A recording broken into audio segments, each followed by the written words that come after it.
And we're live. Ooh. Hey guys, we're talking about the book called Borne by Jeff Vandermeer. As you guys know, I like picking somewhat bizarre picks. Matt is showing the Borne book right there. Which is not as nice But as the it's cover that they have on Goodreads, I'm afraid. I like this one. oh yeah. That's the cover I had was that one. The other one, sorry, the one that's on Goodreads. Yeah, I have that one that Matt's showing, but I think the other one's pretty too. Anyway, they're both really cool. Yeah. But basically it's set in a near future, very chaotic, like there's no government whatsoever. And it's ruled by a flying bear called Maud. Other than that, there's our protagonist who is a scavenger, and one day she finds this entity that she names Borne that she found from Maud's hide. And we go from there.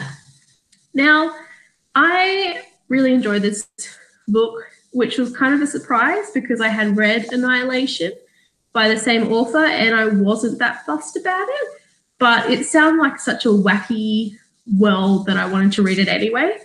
But I think the heart of it is this relationship between Rachel and Borne. So it's like a mother-child relationship, how it sort of grows and learns exceptionally fast, and how she realizes that maybe keeping him wasn't the greatest idea after all. Mm-hmm. But again, really like that relationship, which is the core of it, and also sort of world building, like the fact that it's ruled by a bear that flies is a little bit wacky. And yeah, I think those are my two favorite parts, the world building and the relationship, but I'll let everyone else say their say, and then we're going to the nitty gritty. So first person on my right is Mel. Oh, I didn't read it. I'm sorry. I read the first 50 pages and I was so freaking confused that I was just like, I'm done. I gave it a try. That's all good. I didn't hate it. I just was like, I'm so confused, and I just didn't have a lot of tolerance. Sorry. That's all good. Kim. I loved it. I really liked that. I do like sort of like the post-apocalyptic fiction a lot, but I found this probably centered a lot more on the relationships as well. Mm-hmm. And I really found them very interesting, and that sort of raising not a child, but you still feel like it's your child, and what you go through when you actually raise a kid, and how they turn out and how you react to that was quite interesting to see, especially the way Borne turns out, how Rachel reacts to that. And I loved hearing Rachel and Wick's story. And I think the most interesting parts of the book was the relationships rather than just the world and everything in it, even though Maud was definitely entertaining as a flying bear that everyone was afraid of. All right. So next person? Is that me? Okay. Yeah, Kirsten. I loved it too. I gave it 5 stars. I listened to the audiobook, which maybe Mel might have helped at the beginning when it was confusing, because it was kind of like, I don't get what's going on, but it's going past me anyway. And by the time you kind of gets to the bit where you kind of understand it. So I loved the narrator for the audiobook. She was awesome. And I loved her Borne voice. Like I can't even imagine how I would have imagined Borne's voice in my head now, because I have this the audiobook narrator's voice in my head, and it's so good. But yeah, I loved the relationships as well. I loved that the characters were flawed, but they were really interesting, and I loved the relationship with Rachel and Borne, and like all the sort of, she kept referring to herself as being like a mother, and the whole, like, so many things that happened. I kind of went, yeah, I kind of see that as from a mother's perspective, almost, like the idea of like she says something along the lines of like, he's learning from me even when I'm not teaching him. Like he's learning stuff that she's like, oh crap, he learned that from me and I didn't mean for him to learn that from me because he just picked it up from me. And, you know, all these formal things she's tried to teach him about words and about the world, and she's trying to give him books and stuff, and she's like, he kind of picked that thing up from me that I just do all the time. You know, and I noticed that with my kids, like, oh, you just said a saying that I know you heard from me, and I did not realise that I've said it that often, but I must because you've picked it up. And I really liked that. I thought that was really good, and I liked the world building. I thought it was a really interesting world. Yeah, I'll get into more detail later, but I loved it, yeah. I didn't expect to, by the way, because same as Liv said, I wasn't a big fan of Annihilation. I was like, too confusing. I got to the end of that book and still didn't really know what the hell was going on. Whereas this, I felt that way in the beginning, like Mel said, but I found that it had much more of a proper plot than Annihilation seemed very like weird shit all the way through, and I still don't know what the hell's going on at the end. Whereas this really had a good ending that made sense to me in the world, and yeah, I really liked it. Is that because Annihilation was a trilogy instead of probably? I think so too, yeah. But I didn't like it enough to read the other two, so I couldn't tell you whether I would feel better about it after the other two or not. Because that's a big commitment for a book that I didn't love. Whereas this, like, I really thought it was like the arc of the plot was well done. So, yeah. I agree with you, by the way. I reckon I would have been fine if I'd done it as an audiobook, but I wasn't willing to pay for it. So I was just like, library doesn't have it, too bad. See, and I have to pay for my audiobooks because I have my credit and I usually buy an extra one because I have so much commute that I'm like, I'd rather pay $14 and have something good to listen to on my commute and not be going crazy in the traffic. It makes me not hate my drive, and otherwise I would hate my drive every day. And having an audiobook to listen to makes it something I actually almost enjoy, especially if it's a good book. I'll be like, oh, it doesn't matter that I'm stuck in traffic because I get to listen to more of my book. Yeah. And so it's worth it for my mental health, I think. Definitely. Alrighty. Matt? That means it's me. Yeah, I really liked it. I didn't quite love it, but I did like it a lot. I gave it 4 out of 5. Jeff Vandermeer seems to be the king of like weird shit. Hey? The king of what? Weird shit. Yeah, but just the way he writes, like, and similar in this book to Annihilation, not quite the same, but similar.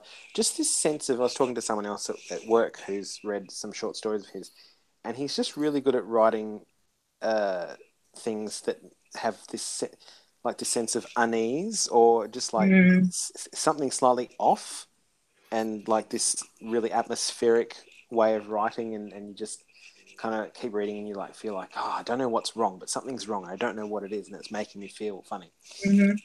So he's really good at that. Unusually for a book with quite an interesting world building idea. I liked the characters and their relationships much more than the world. The world is the thing I had some issues with. I think your argument has been negated by the ending, but I don't know actually. I have questions about the ending too that I'm not sold on either. But we'll get to that. I really liked the whole relationship between Rachel and Borne and Rachel and Wick. I thought they were two really interesting relationships to see.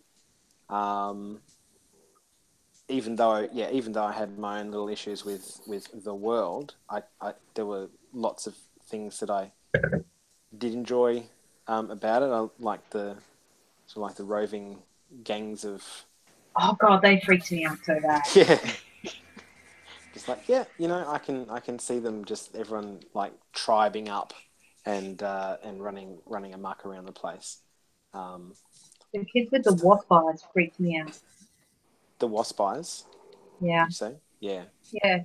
Their eyes were replaced with wasps, and I was like, what? That's right. Yeah. Oh, okay. You're definitely not telling me that I shouldn't read this. I had a similar feeling to Mel when I first started reading this one. I got 3 chapters in and then stopped for a while because I wasn't feeling it for whatever reason.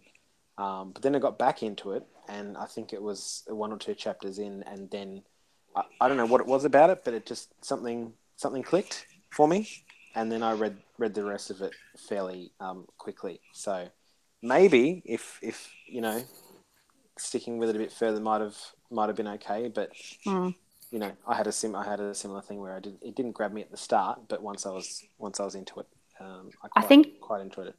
I think I'm being very harsh this year because I've got so much to read with the Hugo reading and all of that sort of stuff. I'm just like, if you don't get me fairly quickly, I'm fairly likely to chuck you. I was thinking that, Mel. It's like you've got so much on your plate that you're probably like, no, I'm just not going to risk it. I've got too much else to do. Yeah, whereas I was like, I've paid $14.95 for this Audible book. I'm just going to keep it. And I think that if I do have to say, it didn't start out as interesting as it ended, anywhere near as interesting as it ended. I do agree with Matt. There was a couple of the relationships I really loved. There was a couple of little things in the world that stopped me from giving it 5 stars, so I gave it 4 stars as well. One of the things I did have trouble understanding was the shape that Borne was in. Like, she'd explain it, and like the upside down vase, I'm like, I've kind of got that. And then he'd explain, or she, the character would explain, or the author would explain the shape he was in. And I'm like, I can't picture it very well. Show the book cover again, Matt. Oh, sorry. Yes. Well, you don't see all of him though. Yeah, but that's kind of how I pictured it. Like, that bottom part looks kind of like a vase. And then he's got all these tentacle bits. That's kind of how I pictured it. That's just one of his configurations. I had that. Yeah, I had that one mostly down. But and the sea anemone, obviously. But some of the other configurations, I was a little bit confused. I mean, not all of them. I think further it went, maybe I understood them a little bit more. I think earlier when he was changing and sort of like testing shapes and stuff, I'm like, I can't really picture that shape that you're describing. What about when he made a hat out of his body? Yeah, that's quite fun. It reminded me of something, and I don't know. You know what it reminded me of? You know, in E.T., when they dress E.T. up in the wig and the old lady's hat. Even though I don't think Borne would look anything like E.T., but I imagined it would have looked just as silly, like this alien kind of creature that's like all dressed up in a disguise, and it's like, yeah, you're not convincing. Yeah, that's what I thought it was gonna. I did imagine Borne's voice to be a little bit like, me ages to think of it, a little bit like the sound of Hal's voice, Hal from 2001: Space Odyssey. Oh, really? You should hear a little bit. I can find the audiobook version, because I'll have to see if I can find a clip where Borne's actually talking. But it's a really little kid kind of voice.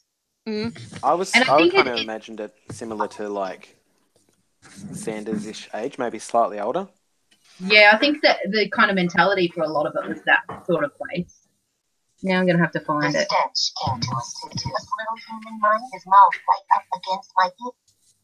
going to take me forever to find a bit where Borne's talking. And whenever I take him and figure him out, while you...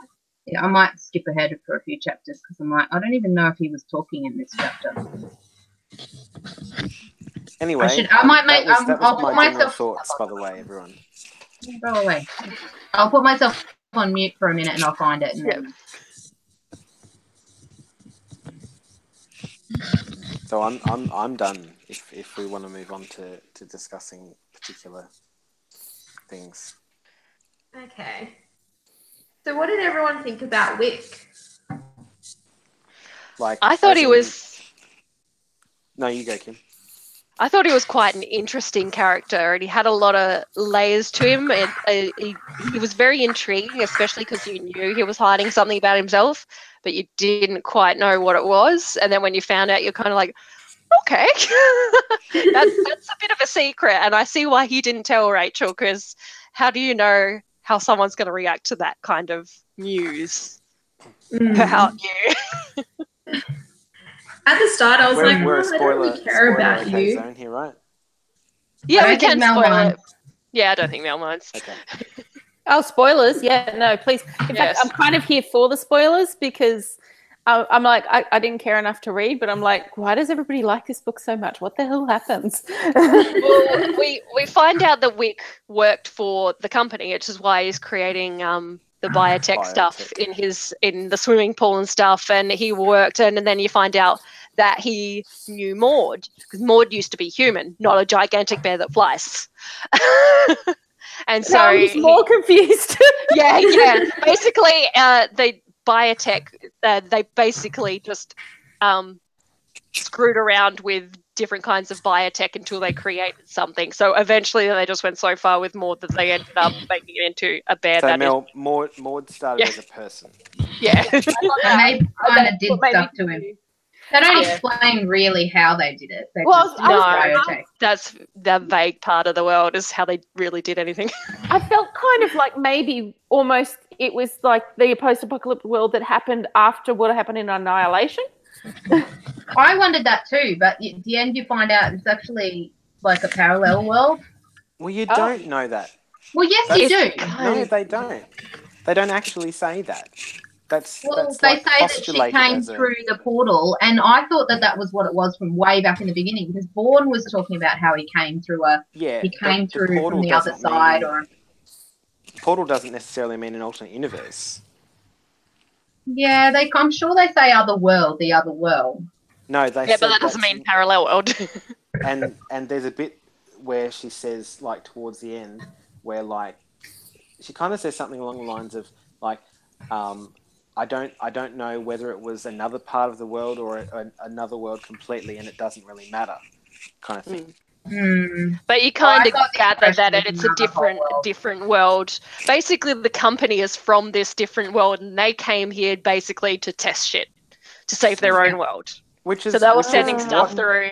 Yeah, they were basically sending stuff through. They were actually from somewhere else. That's the impression I got as well. Yeah, that's the impression you get. Yeah. There was a specific line towards the end of the book that made me question that. But anyway. See, the thing that you were saying about, because Matt was saying, oh, well, why would you just be called the company? Like, it would have a logo and a name. But that makes more sense if it's from another world, because it doesn't need to advertise. They're not there to be a company that needs to advertise and have people know who they are. They don't want people to know who they are. They're just doing shit on this side of the world, and they don't need anyone to know who they are, so they're just the company. And so, given that it appears to be a one-way portal, does that mean that everyone who came through to set up the company on this side? No, it's not a one-way portal, because they were sending biotech back. That was the whole point, is they were doing stuff on this side and sending stuff back. But it sounded like they couldn't send stuff back, which is what confused me. I'm wondering if when they did say sending stuff back, they meant they were sending data back. Like, they may not have physically been able to send an item back, maybe they were sending information back. Because you could see the other world, but I got the impression from another part of the story that they couldn't actually physically send anything. So was Wick from that other world? Wick is biotech. Wick is biotech. Yeah. Wick was completely manufactured by the company. And so he knew Maud, and then he started working for the company. So he was made by the company, worked for the company, created things for the company, knew Maud. So then it's kind of at the end, it was sort of like, well, Borne was kind of, you know, like when she's like, Wick figured out, well, Wick is almost like Borne, and then it sort of changed the way that she saw that the way he had reacted to Borne, because when she was having conversations with Borne about, yes, you are a person, and he was like struggling himself with whether he was considered a person, and I thought that was really interesting. So what about, does that mean Rachel's and her parents came from the other side? Yes. Yeah, that was why she can remember this beautiful world where she can go out to dinner and restaurants, and like, even though when she was talking about like moving from place to place because she was in islands and they were, you know, getting flooded out from the ice caps melting and shit. See, that's why I thought that was the same world, and they ended up like the whole world. This world had gone to shit, and they found themselves in this place, which for a time was kind of a paradise. Like, you know, the company was looking after everyone while they were doing all the experiments, and then it all went, you know, awry. But I don't remember anything where they sort of mentioned that they did come through the portal. Yeah, no, they hid in a box, and then her parents got murdered when they got to the other side. Yeah, Wick found. They were put in a box. They were literally put in a box. It came over to the other side. The parents were fighting. There was some kind of commotion with the parents. The parents were killed. Yep. They couldn't be bothered doing anything with her, so they threw her out to the holding ponds, where they basically threw everything that they didn't want anymore. And Wick found her alive in the holding ponds. Yep, thank you. Yeah, so they didn't want to kill her outright. They couldn't be bothered with her. No, well, it said that none of them really wanted to be the one to actually kill a young girl. So they're like, we'll just put you in this holding pond that is going to kill you anyway, but now I don't have to be directly responsible for it. Yeah. Yeah, no, it's just that the whole being in the box thing didn't click with me as being a box that then came through from the other side. The thing that didn't make sense to me was, like, how fucking bad does it have to be on your side if you wanted to come through to here? Like, did they not understand what it was like on the other side? Like, Jesus Christ, like, if you're trying to run away from the place you're in to stow away to get back to this other side, like, they mustn't have known what it was like on the other side, because surely they would have been better off taking their chances where they were, considering they just got murdered straight away when they got to the other side. Yeah, anyway, it doesn't really explain why they were brought over, but yeah. I found a Borne talking. Hang on. Hang on. This was more than 20. But Borne had no intention of going. Sorry, I had to go back 30 seconds. Can you hear it? Not very well. Borne became hard, rigid, and his eyes became blowholes that pushed out curls of pink mist. Other creatures are coming, Rachel. He hissed at me like steam. Other things are coming now. Other things? Not nice. Borne was breathing. Not nice, not nice. Not nice, not nice. Oh, that's so cute. It's creepy. I like it. He's supposed to be very. He's supposed to be very innocent. It's like that kind of reminds me of Gizmo in Gremlins, where it's bright light, bright light. Yeah. I really love. Borne is supposed to be very innocent at that stage. He's very innocent the whole way through, really. Even at the end, I think he was still like even though he was. Yeah. Even though I really loved Borne. Blobfish thing. Oh, basically, yeah. I just found it so funny with him being so innocent, and I know. But juxtaposed to that scene where she goes into his apartment and he has the skeletons of the astronauts. Yeah. Mm-hmm. And he's like, look at my decorations. It's like, oh, you've got dead people hanging on the wall. Aren't they pretty? They look so lonely out there by themselves. I thought I'd bring myself some friends. You're like, oh my gosh. She's like, you can't have this on the wall. Put them in the cupboard, and there's like in the cupboard is all the clothes of all the people he's murdered. Oh my god!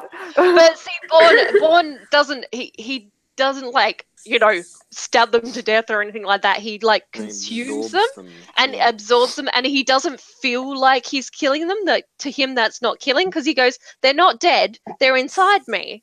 They become like part of him. He absorbs like their memories and all those sort of things. He absorbs all that, so they become part of him. So he doesn't really understand the concept of death from a human perspective. Yeah. He doesn't even really know, like, he's never seen anything like him before. He's the only one that he knows of. So he doesn't understand death. And when he absorbs something, he doesn't understand that it's dead. He doesn't understand that human emotion. He never really quite captures what Rachel means by it. He sort of starts, he kind of understands, but then he doesn't understand. He's like, he understands the words she's saying, but doesn't understand the feeling. Yeah. But he's so adorable, so it's okay. I know.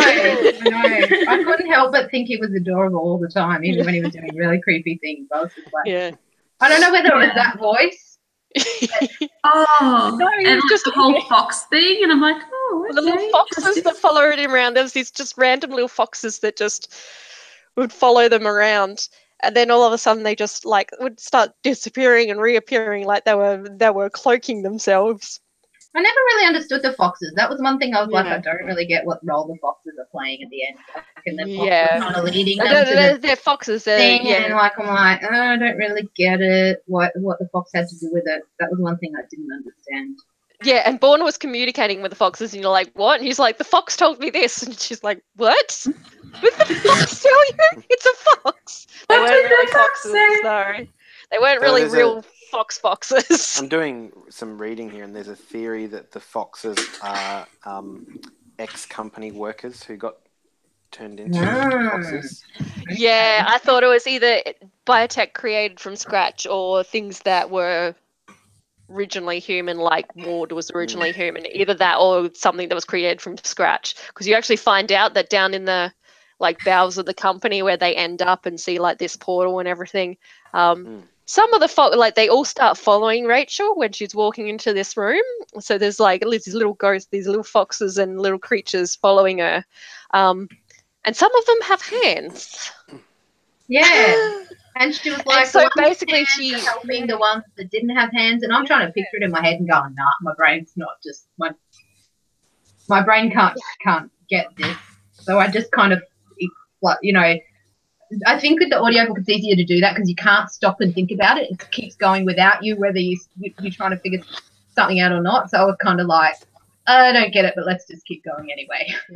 It sounds like the foxes knew something. They must have already been at the company. So it makes sense that because they were working with companies, it sounds like they were working with the company's stuff, with this company's biotech to make other things and just play around with things in a way that they knew what they were doing, but you didn't know what they were doing.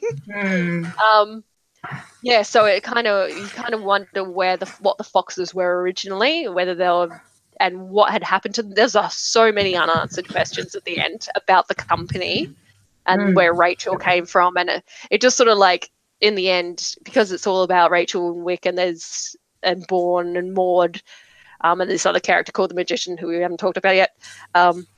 There's just so much unanswered. Because they really don't care about finding out, so they're kind of like, I just want to concentrate on surviving and living the rest of my life. I think that was probably what I liked about it. Like, even though there were a lot of unanswered questions, because what I cared about were the characters, I felt like for the characters I got closure. You know, like there was closure for their part of the story. So even though there's more about this world that we don't know, I still felt like it was a satisfying conclusion for where the characters ended up. So I thought that was good. I feel like if this was turned into a movie the way they did with Annihilation, I'd find it even creepier than Annihilation. I think I would have to laugh my ass off at Maud flying around. Yeah, see, nobody hovers, but they're like on this rooftop looking, and Maud's just like flying around in the night sky. Oh yeah, there's some point where they're like, "Where did the stars go? It's gone all the stars are gone." It's just Maud. It's just that big that he covers up half the stars. But yeah, I think you're right. I think on screen it would just look ridiculous and it wouldn't be scary. Like Maud on the big screen, like on the if you actually saw Maud, you'd just think it was stupid. You wouldn't think it was like in the book you did kind of get this kind of sense of danger with him. But I think, if you saw it... Sometimes you got the sense of danger. Sometimes you got the sense of absolute hilarity. Because Maud didn't have wings or anything. Maud hovered. I liked the bit when they turned off his flight. You know, when they just somehow flicked the switch and he couldn't fly anymore and he kept trying to jump in the air and stuff. He just spent like half the day trying to launch himself into the sky. And they're just like, it's absolutely ridiculous. Off a cliff and then just like lands at the bottom and it's like, sorry, you just killed 1,000 people because of all the people whose houses were underneath you when you fell, but you know. I don't think it was anywhere near. Well, from I read both books and I found that this didn't have the same creepiness. The only times that I was really freaked out was the Magician and those kids, the kids from the Magician. And probably because of what happened right at the beginning, because you know I'm not good with torture, and at least it was off-page torture. for the most part. But they described her healing and recovery in such detail that it was like it didn't take much for my brain to start going places. And yeah, the whole eyes with wasps instead of eyes, and that freaked me out. And so those the magician kids, they creeped me out way more than Borne or Maud or anything What else. about the Maud proxies? I got scared from the Maud proxies. Only in the bit when they were on the roof and Borne was being a rock, and she was inside him. So there's this bit, Mel, where like these bears, these are like smaller versions of Maud, basically were attacking them, and so Borne turned into a rock and put Rachel inside him, so he could be a rock on the outside and she would be safe on the inside. And then there's these bears like biting him and attacking him and stuff because it can smell that he's not normal or something. I don't know how it could tell. But yeah, it's so creepy. That was the one scary bit because it's like, and she's inside there going, I don't know what the fuck is going on out there. And she's having a panic attack. Oh, she's in and there. What did he do? He did something to make her feel better, and I can't remember what it was. I think he did. He tried to make himself a bit bigger. Did he like open the top of him so that there's a gap, or he turned his lights on? Oh yeah, he turned his lights on and made the space bigger so she would be as freaked out. Was there a phone, or am I remembering things? There was a phone. He made a phone, and the phone rang, and then she answered the phone and she talked to him. Borne. That's right. I think this was just about the bit that I had on my phone just then when I was listening. Yeah. Am I hearing a cat? You might be hearing loud. It might be me. I was going to say, is it a pug snoring? I have company. Oh, it could be a pug snoring. And they're rather asleep. Oh, yeah. It's pug snores.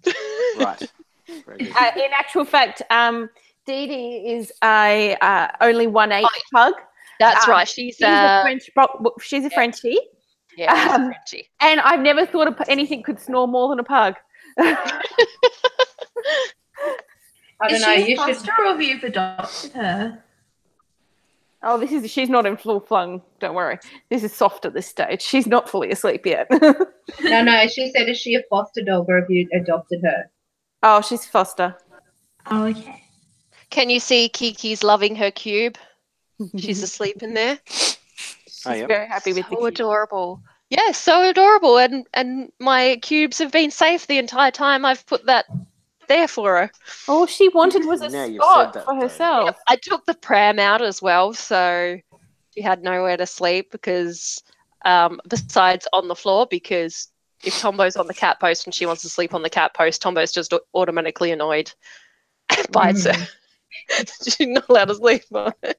So now she has her own spot. She has her own spot and she loves it because Tombo will not go up there. He's too big. She likes little spots as well, which is good because it's a tiny little spot, but she loves it. Yeah. He won't fit. I don't know if he can get in there without falling. Sorry. I'm going to talk about the book again. Sorry. Yes, go back to the book. Please get on topic. Speaking of the Maud proxies, what about the bit where they lose the balcony cliffs? Oh, yeah. That is so creepy. Like, okay, got to get out of here right now. So the proxies swarm it and they just have to get out through the air ducts and they're like, the proxies like stabbing the air ducts. Yeah, they were biting at Wick or grabbing at him or something. Or was that when they were going into the crack? No, that was when they were trying to get into when the bear got them. Was when they go. The other thing that creeped me out was when they're in the crack. Yeah, because I am a bit claustrophobic, and the idea of like being like, and she's like talking about how the walls are so close that she's scraping her arms on them, and I'm like, I can't handle it. Oh, and the noise! I reckon if they actually like get to the end and it's a dead end, and I'm like, I would die. Like, don't think of that. Don't think of that. I did the noises the bears made. That creeped me out a bit. The dirk noise. And that they actually learned to communicate with each other. Started communicating with each other. Yeah, that was kind of well done by the narrator as well in the audiobook, and I was like, oh, that's creepy. She really did this really deep voice, like, and I was like, oh. I really enjoyed. I think probably one of the reasons why I gave it 5 stars was because I enjoyed the narrator so much for this audiobook. I find that does affect my rating when I do a rating on a book. If I've done audio, part of my rating will be towards the audiobook performance. Yeah. I really liked it. I really liked her Borne voice. I really liked just her voice in general.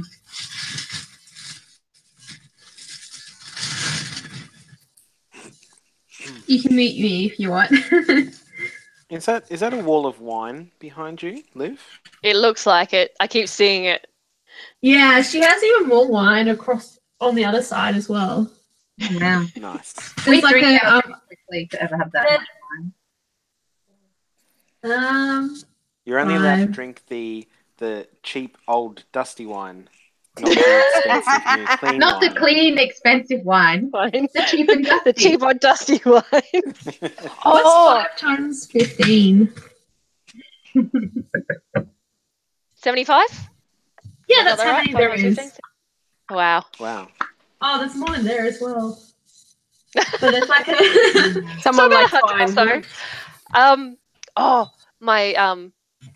My cousin's in France at the moment. They won a trip or something, and they extended it. And she has her own winery, so they're touring like all the wineries. Someone, she said, "Don't you love it when the people sitting next to you, who own a small plane company, leave the table?" And she's holding this bottle. And I reckon there's one glass out of it in total. And I looked up the price of this bottle, and it's about a $300 to $400 bottle of Chardonnay. Whoa! And they had like one glass and left it. Man. She's like, "Oh, I'm score!" just taking that with me. Thank you. Wow. I mean, I'm surprised that anyone paid that much for Chardonnay, but still. It's like a Bordeaux in France or something like that. I am not a fan of Chardonnay. I used to drink it, but I can't stand it anymore.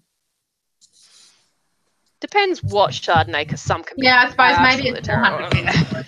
It's just so dry and sharp. See, but I like the sharp. I like it Sauvignon. But I don't know. And whether it's wooded or unwooded also. I think it's the wooded ones that I've really turned off.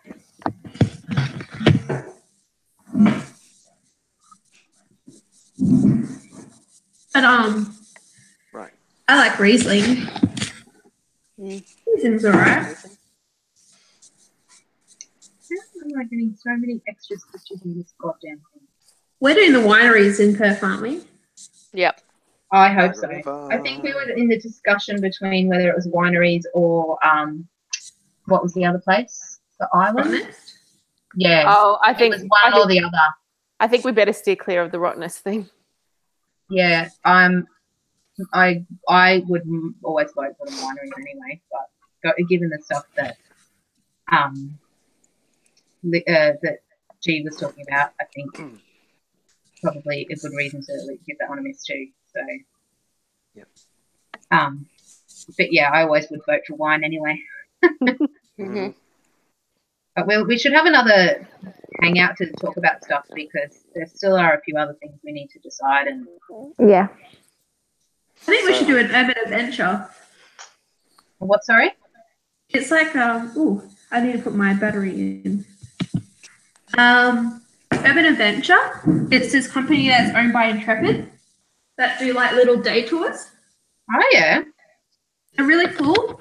I booked my mum to do a food tour in Penang. She really enjoyed it. She's doing like a photography one in Barcelona, and then I'm going to do 3 in the US. But there's some in Canberra, there's some in Sydney, there's probably some in Melbourne, and I saw there was 2 in Perth as well. There's one in Fremantle, so that looks really cool. So well, Isn't there an idea? Yeah, Urban Adventures. Oh, there you go. I'll have to look into that. Yeah. What colour am I doing now? I'm going to do a bowling tour in Boston. Bowling? Like as in 10-pin bowling? Yeah. Cool. To do bowling and billiards. And I was like, well, this sounds really weird, but I'm going to do it. Well, that's what Matt's having for his 40th birthday party. His bowling party. Mm. I Why like not? the 10-pin bowling. My mum and my auntie both used to play, and my auntie used to play in a bowl in a league as well. So it sort of runs in one side of the family. I enjoy bowling. I just always seem to injure myself every time I do it. Oh, really? Pull muscles or fall on your ass. No, usually pulling muscles. I can reasonably do. I look weird when I do it, but I can reasonably actually bowl. I wouldn't say I'm good. Then it's like a lot of sports. If you're injuring yourself doing it, then there's something wrong with your technique. Which you still might be able to bowl, but you're moving your body in a way that it's not meant to. I definitely don't do it right. I know that I look weird and I'm not doing it right, but I can't seem to. I feel very clumsy when I'm bowling, and I feel like that. Yeah, and I always end up pulling something in my arms. So I have had a friend or two fall on their ass. It doesn't happen very often, but from accidentally just putting the toe of their shoe on the beginning of the lane, and those things are slippery as hell. You don't want to walk on one and you just go ass up. My mum was telling me this story yesterday because we were talking about doing this bowling thing for Matt's birthday, and she was telling me this story about one of her friends when she was younger. They went out bowling together, and her friend somehow managed to have the ball go out backwards behind her into where people were sitting. And then she laughed so hard about it that she wet her pants. And then so my mum and her other friend had to walk in front of her and behind her as they left so that nobody could tell that she'd wet her pants. And I'm like, how many drinks had you all had at this point in time? Because this sounds to me like an everybody was really drunk kind of story. It was her Air Force friends. So, the armed forces do like their drinks. Should we do another escape room? Are there actually escape rooms in Perth? Yeah, I'm pretty sure there are because I'm pretty sure there are. Been to some. I love escape rooms. Have we finished talking about the book at all? Yeah. Matt's going to try and pull us back. I'm just putting my dad hat on and going, hey, everyone. Well, no one can make me responsible for it. I didn't read it. We can do it. We need to do a proper hot hangout with everyone here anyway to do our Perth discussion. Yeah, absolutely. Not that we can't talk about it now, but it feels like it's going to when everyone's here anyway. So yeah, technically we're being recorded for the book too. Yeah. But it feels like a confirmation now. I've done my flights and accommodations. So I'm like, it's getting exciting once you got it confirmed. Yep, I know what you mean. So what was your question going to be, Matt? There was something else I wanted to bring up too. Now I can't remember what it was. The magician. Oh, the magician. Ugh. I didn't. What question? I've already talked about. You were like, "Oh, everybody, let's get back to the book." So I thought you had something to talk about. Oh no, I was just thinking that we are recording because we're still live, and it's like if anyone is going to watch this. Well, does anybody have anything else to bring up about the book? Otherwise, I will stop the broadcast. There was something else, and I can't remember what it was now. But there was we could sit all night and talk about stuff. There's so many things. About the magician, there's not much to talk about the magician. She's not a nice person. She's horrible. I did almost laugh at the way she died because it was just so blunt. It's just like she's talking, blah blah blah blah blah, and Rachel picks up a rock and just brutalizes. I don't even really explain it because it's from Rachel's point of view. She's like, I just killed her with a rock. Yeah, but then it does go. It does go into the fact that she'd read Wick's letter. Wick wrote her a letter in case he died, and she'd already read it. She read it, pretty much right after he gave it to her, even though he said, "Don't read it unless I die." Yeah. And I'm like, just gonna read it straight away.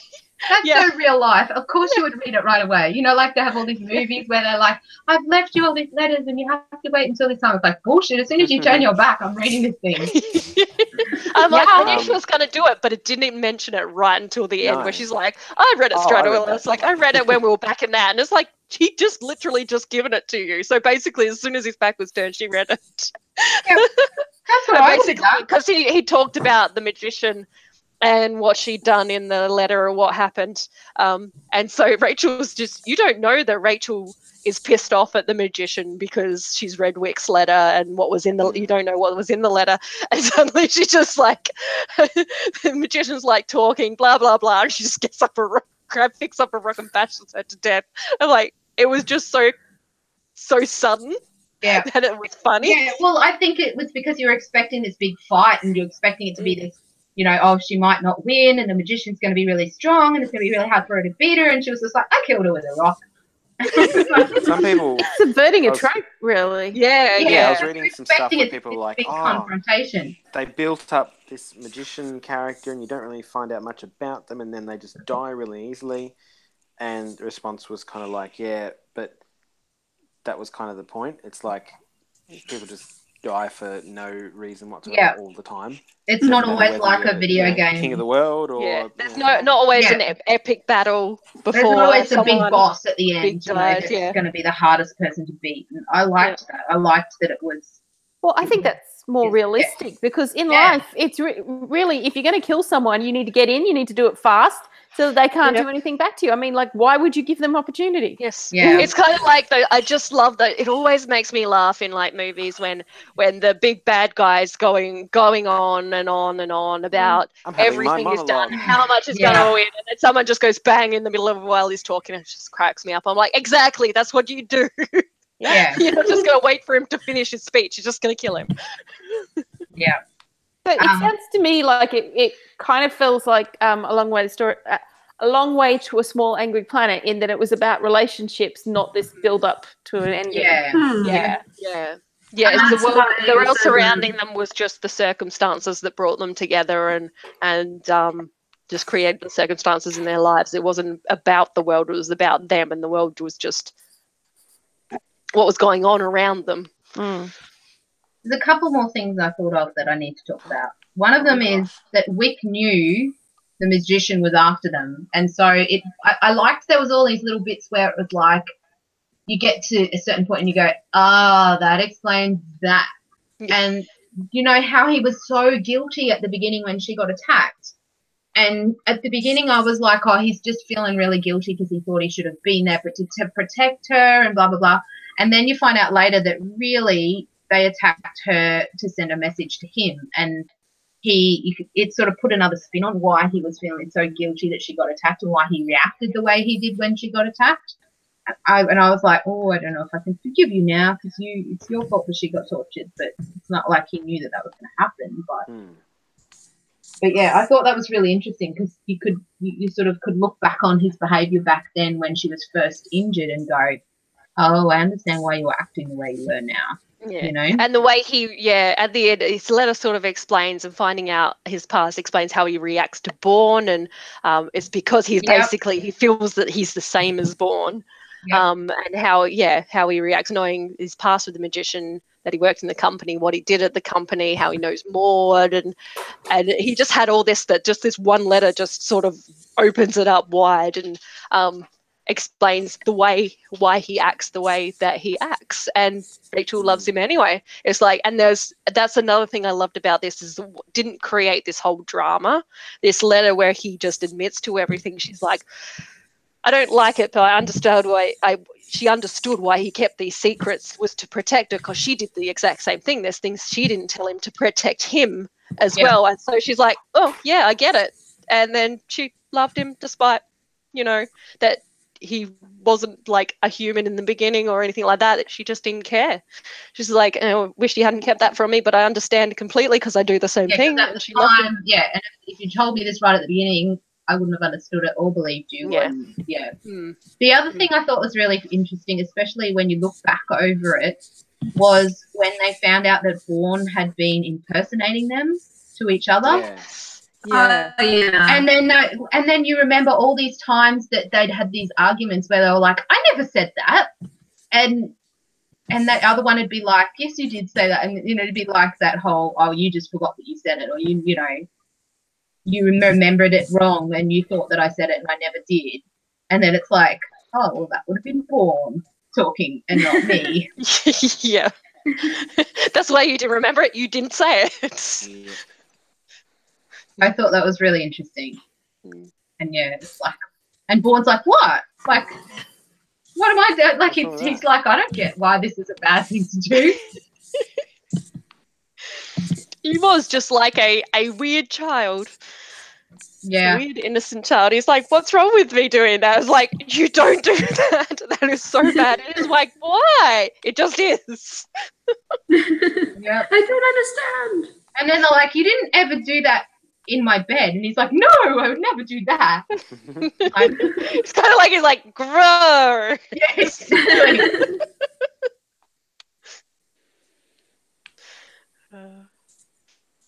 Well, I hope he was telling the truth anyway. Oh, yeah. No, I got the impression that he was because, like you said, Kim, he seemed to be kind of grossed out by the idea. Like it was like you were asking if you'd been with your mother or father, and he was kind of like, no, why would I do that? I don't understand why humans do that. It looks disgusting.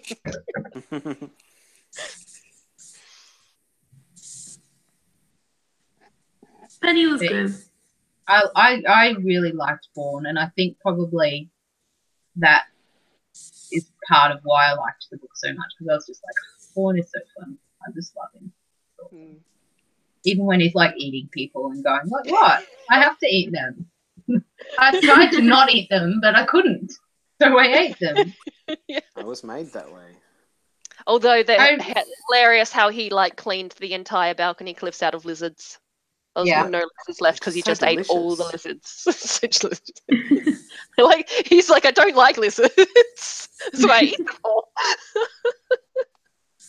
And he's like, when he started, like, he's admitted, like, okay, I really have a problem here and I can't stop killing people. He's like, but I'm only killing the bad people. Yeah. He's like, I stopped killing the good people. I just kill the bad people now.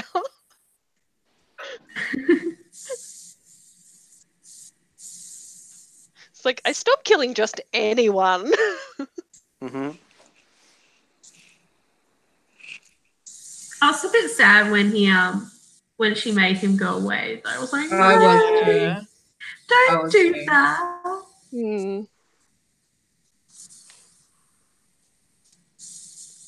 And then when she sees him, he's like, can I come home? You're like, no. Can I come home now, please? I'll do this and I'll do this. You're like, no. Yeah. I'll stop eating people. No, you won't. No. Do we think Borne is not, dead, obviously, but will he ever be the same? Like, I don't think he'll. I think he'll stay like a plant. I don't think he'll come back.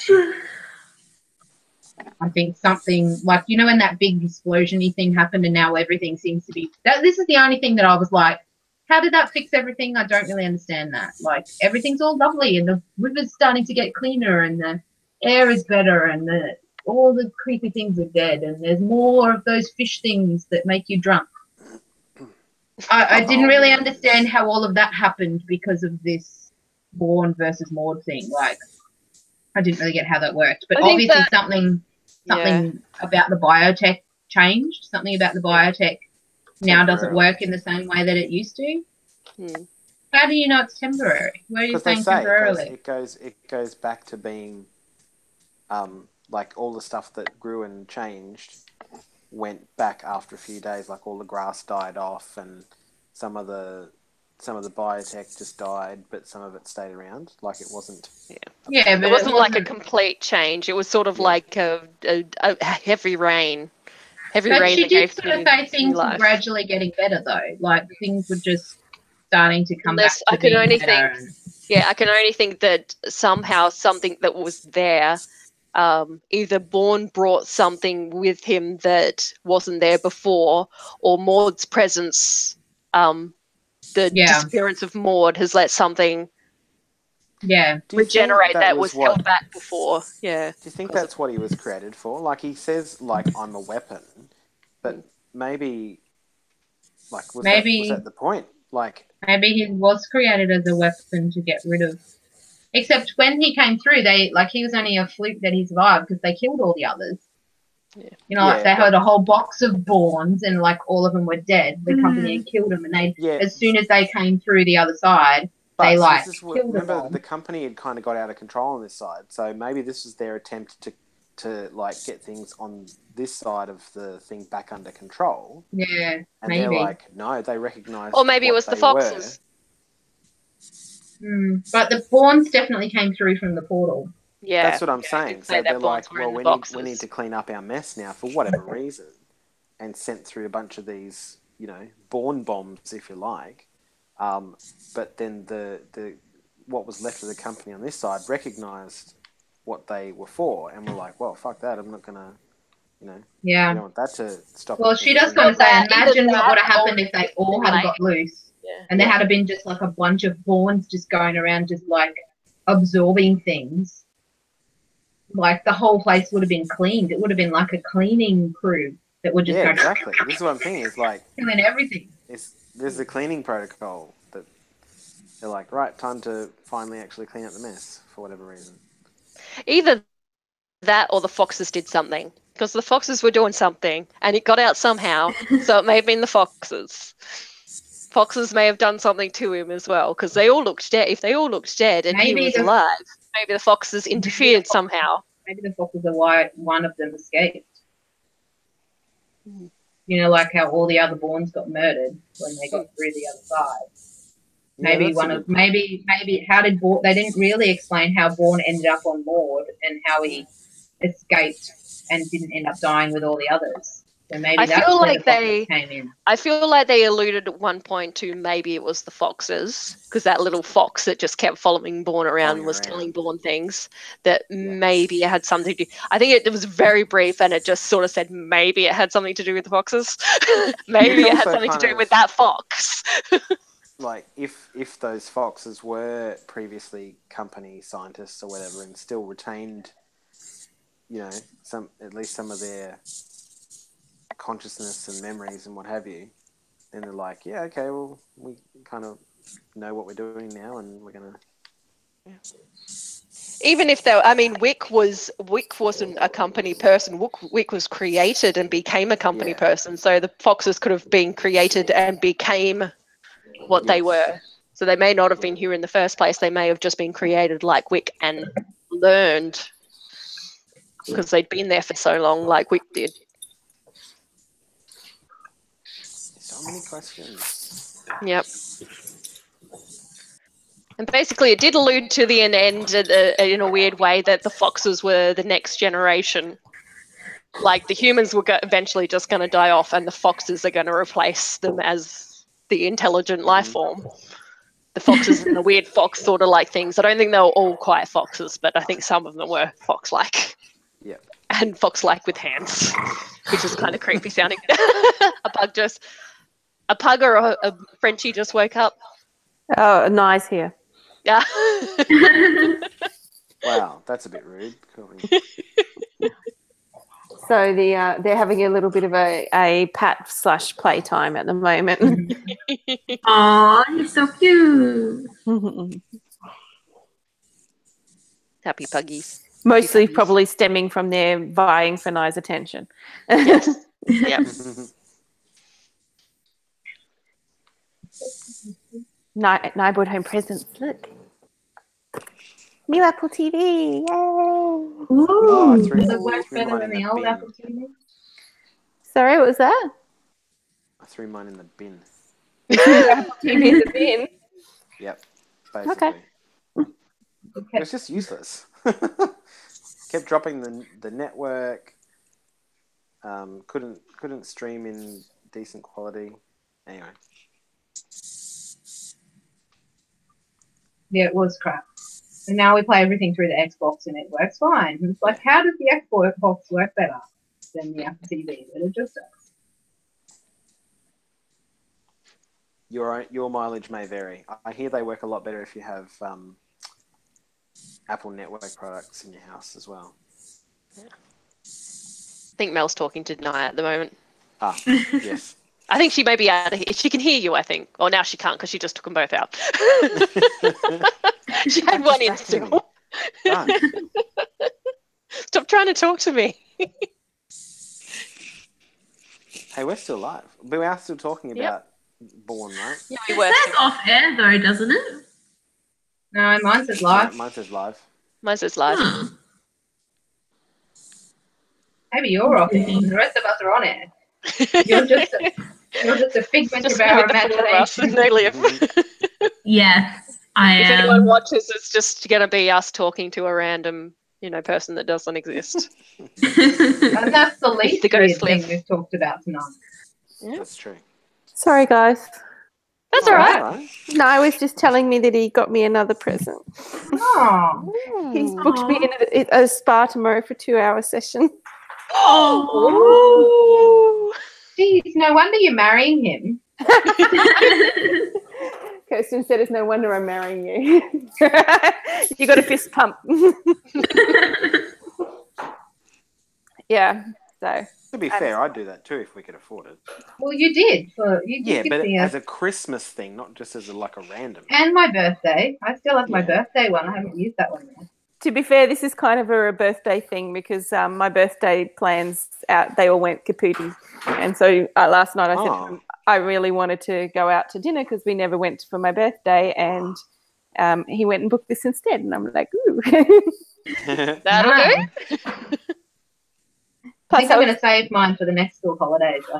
It'll be my reward for getting through this goddamn term. That sounds like a good idea. Nice to do them at a time where you can fully enjoy them and not get all tense again afterwards. Yeah, well, and I'll be able to just book it for a weekday and just go, since Mum's not because I'm on school holidays, Mum won't have to look after the kids every day. I'll be just pick a day and I'll do it. Speaking of which, what's the story? Are you coming up for school holidays or not? So the reason it's sort of up in the air at the moment is because we're trying to buy the house because the landlord basically came around and said, we want to sell the house. So that's why it's really up in the air at the moment. I'd say it's probably better to err on the side of no, given I've got to handle Perth as well. Yeah, and Perth's not cheap. No, so yeah, it's. I would say it's better to just assume no right now. I really wanted to come and have a bit of a visit, but yeah. Yeah, totally understand that. Yeah. Yeah. So yeah, but yeah, got it. We haven't got the house locked down. And even if we manage to buy the house, we still then have to pay for the wedding because all of the money that we had set aside for the wedding is going to have to be used for the deposit for the house. So yeah. Money got tight all of a sudden. Yeah, that's understandable. Yeah. So all is good. It'll be fine. I'm sure we'll get through it all and everything. It's just we're still in the process of applying for the loan, so we don't even know. We haven't even made an offer on the house yet. They're just waiting for us to make an offer. So it's very up in the air right now, and I probably won't know for another couple of weeks, maybe even longer. So it's best to just sort of assume no right now. Fair enough. I should probably tell Karina and Naomi that. Yeah. Yeah. Sucks, but anyway.